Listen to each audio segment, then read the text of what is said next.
Okay guys, got another episode of Junk Removal made simple for you here on this Tuesday afternoon. Today we're talking about where to take your junk.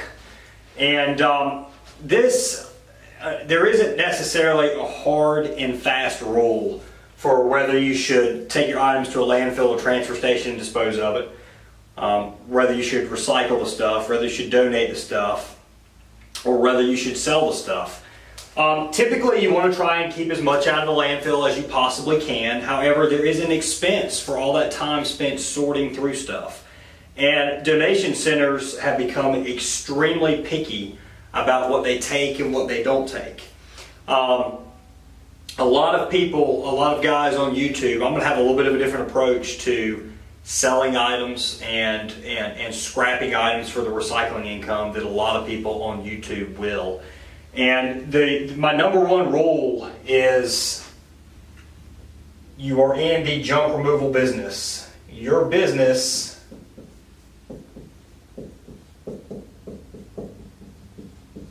is junk removal.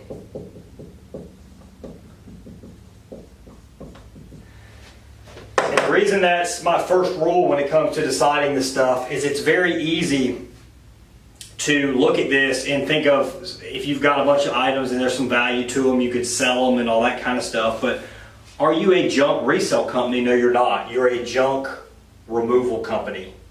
You charge for the removal of the items. That is your primary business. That is your bread and butter. So whenever you're deciding this, that needs to be your first thought. So where does that come into play? Say you're in an area that's an hour from your next job. Let's say you did an 8 to 10 arrival job. You're in an area that's an hour from your next job. You've got a load of stuff that, say, is that you have some items in there you know you could sell for $400, $500. But the problem is it's going to take some sorting. You're going to have to take it back to your facility, drop the stuff off there. You have to hand unload it, because otherwise if you dump it, you're going to break it. You have to hand unload it, put it in your facility, and then you might have to reload stuff. There's no telling. I mean, that takes a lot of time. And all of a sudden, there's just no way, by doing that, you're probably going to be stretching making your 10 to 12 on time just by dumping the stuff, or maybe dropping it off at a donation center that's on the way. And by selling, you take the time to sell it, it's probably going to add an hour to your trip. So all of a sudden, you're late to this 10 to 12. And if you've got a full day, you don't ever want to be late to a job. That's our number one rule, is if at all possible, we never want to be late to a job. From time to time it happens, but we try and make sure we're never late. We'll go to any length possible for the most part to make sure we're on time to a job. The other thing is, if you have a busier day, the rest of the day, you could be late to each of the rest of your jobs, and potentially you might not be able to get that final job done. You might have a full truck and there's just no way for you to where to put this stuff, and all the dumps are closed, and you can't get to that last job. So you could call that last job up. It could be a full load. It could be a $500 load. You call that last job, and they say screw you. If you couldn't get it here today, if you can't get here today, they're going to go with somebody else. They are closing on a house tomorrow morning. They're leaving out of town. They left work early to make sure that they got this here, and they're just so pissed off that they're not going to deal with you. So your primary business is junk removal. Always take care of your junk removal customers first. The other thing is your time is valuable.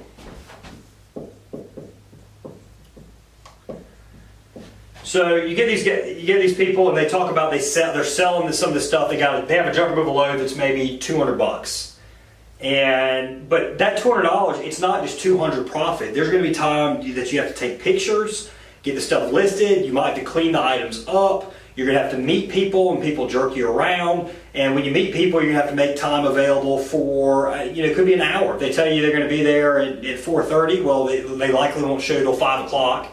So, it could be 30 minutes to an hour that you're waiting on them for. And that's time that you could be doing junk removal jobs. So, part of what when you're selling items, part of the things you're going to figure is how busy are you right now.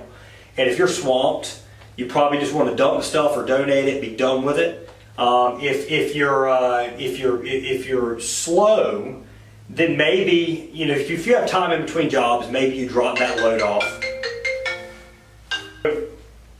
What you want to make sure is you're factoring your time into what you sell. So if you are slow, then you know, maybe you do keep the stuff. I mean, you weren't all that busy anyway, so you can take the time to sell it. But here's the thing too, guys, is and it's something I've harped on, and this is one of the things that's allowed junk doctors to do what we've done, is your most important job as a business owner is to be the salesperson. So you're sitting here and screwing around with a $30 or $40 item when you could be out there knocking on doors and picking up the phone and making phone calls, and that could be a $300-400 job, and I mean that could be thousands of dollars worth of business for that year, and that could be tens of thousands worth of business for the next several years. And instead you're screwing around with a $50 piece of furniture, getting it ready and meeting people and selling it. So your time is valuable. Always factor that into it. Items to keep, they take space. And you're paying by the square foot. So there's no way, you're going to have storage space. So you could be paying $300 a month to be in a storage unit to keep your basic stuff in there, but if you're going to try and sell a lot of stuff, you're going to be having to get several storage units, or you're going to have to get a warehouse. So then instead of paying $300 a month for a storage unit and some parking spots for your vehicles and your team member vehicles, is you're having to wait a large warehouse, you're paying $1,500, $2,000 a month. And I can tell you right now, we just recently started selling a lot more stuff. And we're still maybe the entire month of March, and we did, it's just our Raleigh location selling stuff, and our Raleigh location probably did $100,000, I would say, in March, and we had maybe $4,000 worth of stuff we sold, and then we had a couple, maybe $2,000 worth of scrap. So at 1.2 million, we're getting $4,000 worth of sold items. So if you're doing half that, you're getting $2,000. And if those of you that are around $300,000, you're getting about $1,000. Well, are you going to sit there and you're going to pay $1,000 more for warehouse space, and you're just getting a fraction of that back in resale stuff? You know, it's debatable. It's probably not worth it. It's probably not worth it. So that's just one of the things you always want to think about when you're selling items. So if you are going to sell stuff, I'd say have a threshold.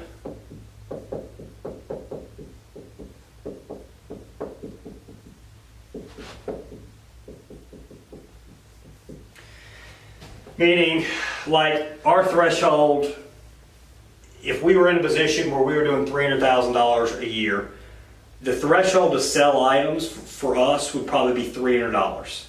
So it might be worth it for us to take it back to the shop for $300. But if we're a busy day and there's no way we're going to be able to get all of our jobs done, or even just get our jobs off on time, we're not going to sell it. At that point, the threshold might be $1,000. So we give up $700 just to make sure we do a good job on the junk removal. Because you got to get good reviews, you got to get repeat business, you got to get referral business. So we might dump it, or we might donate it. You know, we'll try and donate it. A lot of times you find a donation center close by if the stuff's nice. Try and donate it. It takes a little bit more time, but it does reduce your disposal fees. A lot of times customers want to know their stuff went to good use. If you do donate it, obviously go and get a donation receipt. You can send it back to the customer. You can claim it on your own if you want. We send ours back to the customer, but I mean, yeah, if you don't tell your customer you're going to send them a receipt, then you can claim it on your own taxes. So have a money threshold. It's going to be up to you. I would always say, just remember, you're in the junk removal business though, not the junk selling business. The other threshold you might have, you know, if you reach $750,000 in sales, maybe you start and you're already going to have some space. You're going to need space at $750K as far as warehouse. So maybe you start selling more. And at that point, you can actually have somebody, like for example, part of our dispatch we call air traffic control.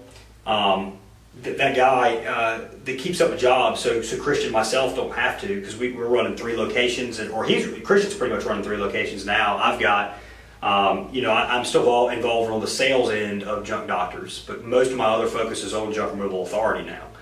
So we got this guy, ATC, and it's a full-time position for him. He was on the truck team. We've now got him in a full-time position on that. We now sell items because there's gaps. When all he's doing is keeping up with our 3 locations on jobs, telling them where they need to go, and rotating jobs around, all that kind of stuff. So there's a lot of downtime on that. So we have him selling items now. So otherwise, we're paying this guy already.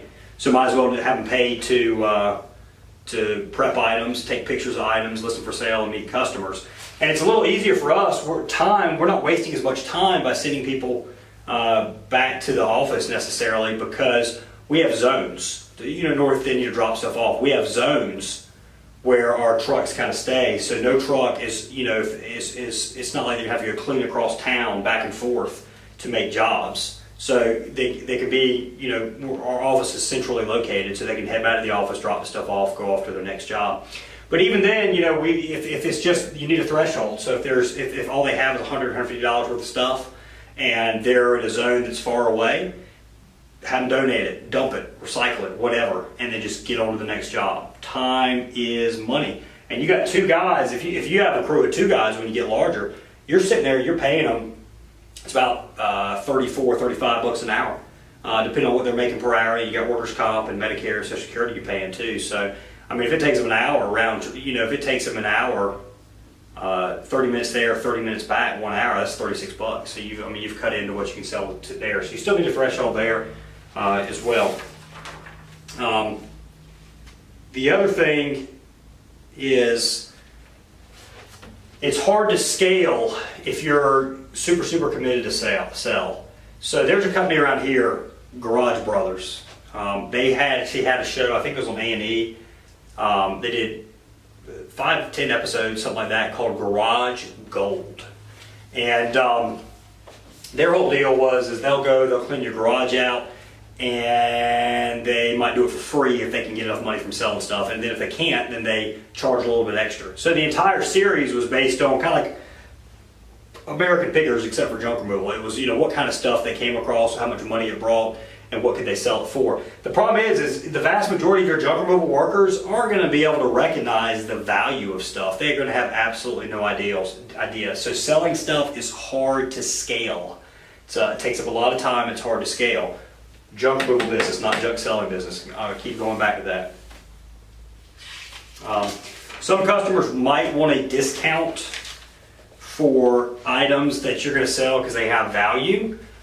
We don't do that. We just don't do it. But maybe there's a point that if you're smaller that you do, especially if you're on the truck. If they have $2,000 worth of stuff, yeah, we'll give you $300 off. Or if it's $2,000 worth of stuff and it's a full truckload, that's all that it is. Sure, we'll remove this stuff for free. So that's the whole thing about this. The problem with selling items is it's subjective. So we always want to standardize our systems, and people I've met with estate companies and all in the past, and they're like, God, man, you're being stupid. Think of all the thousands, we've probably thrown away hundreds of thousands of dollars worth of stuff, or donated it, just not sold it. They're like, think of all the thousands of dollars that you waste. But they're sitting there with a small-time estate sales company, maybe making $50,000 to $100,000 a year, and not to brag, but I make at least 3 or 4 times that. So you got to recognize your priorities. You got to manage your time, and that means sometimes that you get rid of stuff that you otherwise could have money, that you get rid of it just to make sure you can get more junk removal business by selling, and especially keep up with the junk removal jobs that you already have. One of the things I've got, we've got a guy that does some house flipping with us, and he buys these houses. The guy's just brilliant on finding these houses, and he finds these houses, and he might spend. For example, we got a deal, just a crazy deal that we're doing in Garner, North Carolina. The house, it's an old modular home. It actually had a regular mortgage. It had a regular mortgage on it. I'd say it's an old modular home. It's not. It's a modular home. It was foreclosed on, but it's the craziest thing in the world has happened. It's actually got. It was just recently upgraded. So the home. I don't know what happened to the homeowner, but the homeowner recently upgraded it. It's got granite countertops. high-end cabinets. Recently put in new hardwood floors. The rehab work on this house has already been done. And that house is going to be bought, what is it, 76, it's like $76,000 is what we got that thing for. And with just a little bit of minor work, we're going to turn, that's going to be turned around, and for like probably, what did the real estate guy tell me? It's like $130,000 right there in 3 months. So we're going to, make like, it's like 50K. It's crazy hit. That's a lot better hit than we normally have. We're going to make, it's like 80% of the money that we're putting towards that house is going to be made in like a 2-month span. Why doesn't the bank go ahead and just list the house for sale and do that? Because the bank just wants to cover their mortgage. The bank realizes they're not in the real estate business. They're not in the house flipping business. They're in the business of lending people money. That's where their time is best spent. So that's the reason they auction these houses off. And this real estate agent I work with, and actually we do none of the actual work, the physical work on these houses. We've got a company, a construction company. We pay them a fee to. He's actually the one that orchestrates the deals. So he and the real estate agent locates the deals and basically uses other people, one of them being us, to fund these houses. So we go in there, we buy the house, and then we just put our money in it. A lot of times you don't even see the property, and then they flip it. And then we get the check back, and then if we want to reinvest in another house, we can. So anyway, that's just an example. Is the bank knows what their best time is. They're leaving 50 grand on the table in this house for very little work, but it's just not worth it to them. They're in the money lending business. They're not in the real estate business. Item donations. Donation centers have gotten very, very picky on what they take and what they don't take. It's basically got to be in almost brand new condition. A donation center, Goodwill is very picky, and I think a lot of times Goodwill, if they see a big truck roll up, they just don't want to deal with the truck. So a lot of times they say, nope, we don't have space, keep on moving. And so donating can be tough. You can keep donation receipts, put them in your name if you want, to write them off of your taxes. But be honest, if you told your customer you're going to send them a tax receipt, then send them a tax receipt. And recycling items.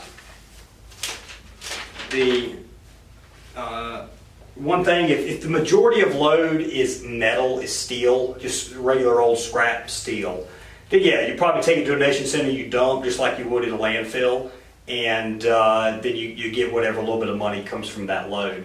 But if you have a mixed load and it's like just some steel, I wouldn't take the time to stop and separate that stuff out. We've got a lot of our landfills and a lot of construction debris landfills actually have a metal bin. You don't get paid for it, but you can toss the metal in there. A lot of transfer stations and all will separate that stuff out. So a lot of times it's just worth letting them do that. It's not worth the extra money for you to take the scrapyard yourself or store it at your office. Again, it's just go back to that whole time is money, and remember, you're in the junk removal business, you're not in the scrapping business. There is money to be had on scrap metal. Now, if you get any copper, if you get any batteries and stuff like that, then you should hold on to it, because that stuff doesn't take up a whole lot of space, and it's crazy the amounts of money per pound. I'm not on the scrap end recycling of junk doctors, but I know that copper is somewhere around $2.50, $3 per pound. Car batteries are somewhere around 50 cents per pound. And a car battery, can weigh 40, 50, 60 pounds, no problem. Especially a larger battery. There's a lot of money in there. They don't take up much space. Hold on to them, scrap them. You can store them at the office till it's worth the scrap metal run, then make it. One of the things we do at our Raleigh office is we actually have a scrap yard drop off a 40-yard container. We fill up that container with General Steel. Only if we're in the area. If we're in the area, we fill up with General Steel, and they actually come, they pull it up. It's no time whatsoever, so it just doesn't take any time at all. So we're all about efficiency. In business, you're either fast or you're dead. There's the quick or the dead. That's all there is in business. That's one of the things we're always keeping in mind. If you're slow, or if you have somebody did like dispatch, like ATC, like we've got, you can have them take the time to take appliances apart and kind of separate your metals out so you get more money and everything. Again, you just got to figure out if you have enough business and enough stuff for that person to be doing, because you're going to be paying them after everything. You're paying them 16, 17, 18 bucks an hour. So is it worth it?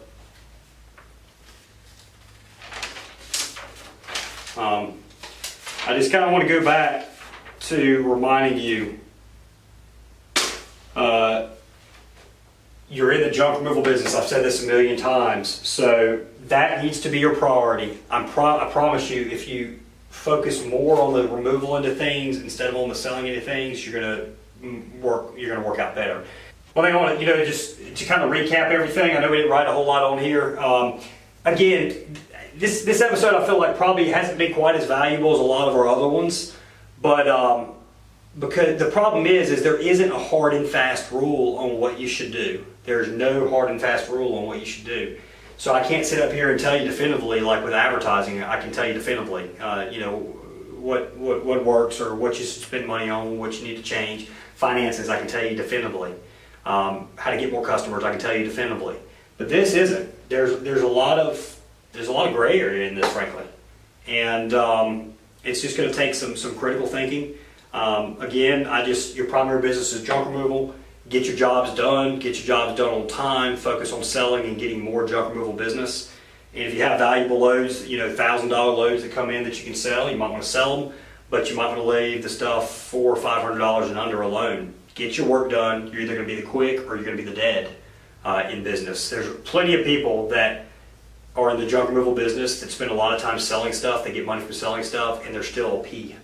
They're a small fish in a small pond. And a lot of what's held them back is their inability to manage their time, and part of managing the time is making sure you're not wasting time selling stuff when you should be removing stuff. Another episode of Junk Removal Made Simple here, brought to you by the Junk Removal Authority. Business packages, remember, business packages still on sale. I'm going to keep it at that $50,000 rate, still at 50. I want to get higher, but I got people just pounding me. Keep it at 50. Keep it at 50. Keep it at 50. Let's blow these things out before we start raising the price up. So I promise you that $50,000 is definitely worth it. It's worth so much more than that, really, because a lot of that is expense. A lot of that is our initial expense for 3 months of CAM. We cover that. We've got a year of consulting. We have your logo design. We've got your legal fees to establish your business.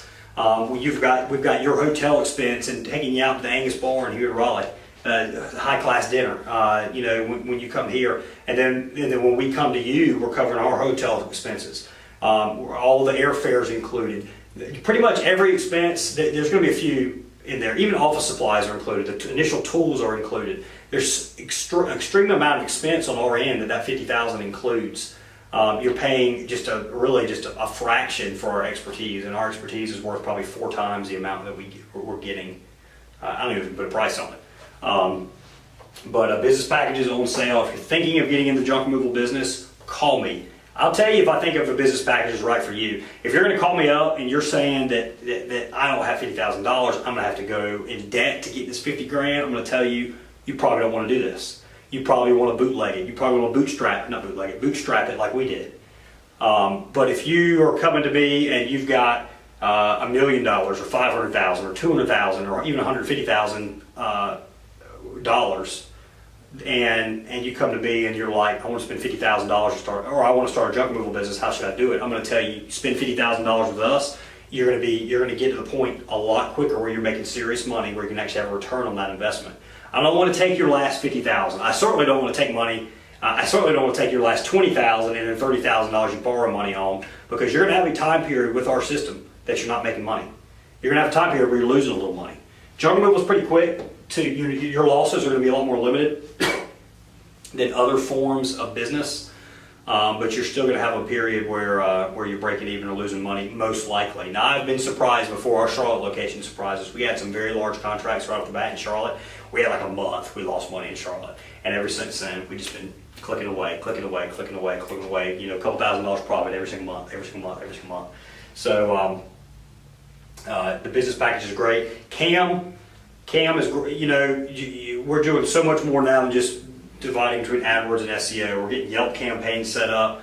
We're helping you see how your social media is going, get social media strategy, making sure your landing pages are right. We're researching your competition, researching your market. We're trying to find every single avenue for you to have a leg up on your competition and to get people to AdWords. I know I can get people to your site. There's no question to get people to your site, but it takes just a little bit more to make, once they get to your site, to pick up the phone, call you, schedule, and that's really what AdWords is all about. So AdWords, SEO, it includes SEO. CAM's a great thing. It is expensive. There's no doubt about it. It's right at the start, you're looking at $3,000, very first month, and then it's still several $1,000s each month after that. But you'll start getting results pretty quick. Some stuff we'll need to be patient on, but I'm excited about CAM. It can provide so much value. I know it's expensive. It really is. I'm aware of that, but those of you that choose to partner us with CAM, we're gonna make sure we get your stuff right. So appreciate everybody watching this episode of Junk Removal Made Simple. Call me 919-466-9322, 919-466-9322. Visit junkremovalauthority.com. Email me, lee@junkremovalauthority.com. We will have some more episodes of Trash Talk. That's our little 4 or 5 minute segment coming up daily. And then next Tuesday will be another episode of Junk Removal Made Simple. Thanks, guys.